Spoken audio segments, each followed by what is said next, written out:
Howdy everybody, Cub here. Welcome back to Snapshot 16w43a. This week we'll be covering the snapshot from last week as well as this week, so let's go ahead and get started. So first of all, if we get out a map, maps will now update whenever you travel through a nether portal. So if I go ahead and show this map here, you'll see, there we go, there's our map right there. Then I'll go ahead and travel through this portal here, and then come back to the overworld from the nether. So here we are in the nether.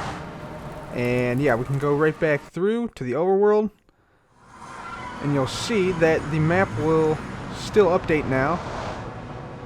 We can see ourselves moving, and the map updates, as you can see right there, once we come back through the nether. And that wasn't possible before in 1.10, so that's one annoying bug fixed. In previous versions of Minecraft, you might have found witch huts initially empty. However, that will no longer be the case, as they've now changed it so that witches who initially spawn with the witch hut will have their persistence tag set to true, which means that they will not despawn. There were also changes this week to the observer block, namely that the arrow on the observer block now points toward the output of the observer block rather than where it observes from on this side. And also, they've changed the observer block so that it now strongly outputs or strongly powers the block behind it. So you can see that right there.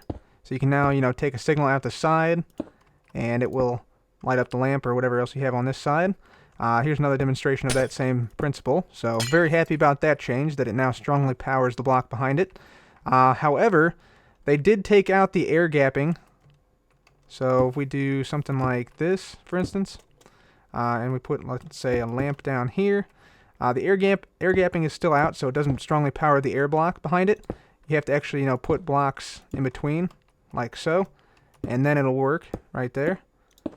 So overall, I'm happy with the changes to the observer block. However, because the strongly powered air block is no longer a thing, that resulted in a couple of other things that broke. So basically, you can no longer power the top piston of a 2-piston or more stack. So basically, in 1.10, this results in just the top piston extending and not the bottom, because the redstone repeater or the comparator provides an update to the top piston only. But that doesn't really happen anymore. And you could try to place a block here, but it extends both pistons, which can be somewhat troubling.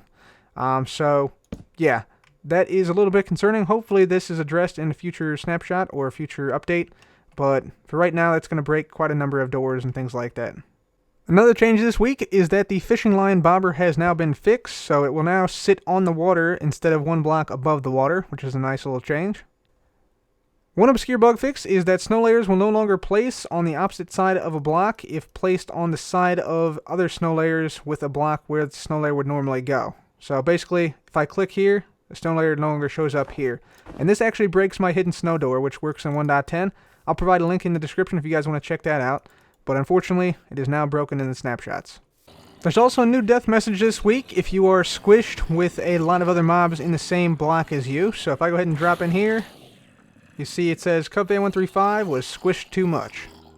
We also have a new structure this week inside the Woodland Mansions. It looks like this. There's obsidian, there's glass, there's lava, and also if we go into game mode 3, you can see there's something hidden inside of the lava. Fishing rods have also been improved in that they can now much more consistently hook entities on the ground. So let me see if I can get this guy right here. There we go. See it snap to it, and then I pull it right in. Also, Prime TNT will now be able to be reeled in much more easily. So if I go ahead and just do that, pull it toward me, boom. So yeah, you see that's much easier and much more consistent than it was before. There were also a bunch of other small bug fixes this week and last week, so hopefully we'll see a 1.11 release soon. But anyways, guys, that's all for me today. Thank you so much for watching. This has been Cub. Goodbye.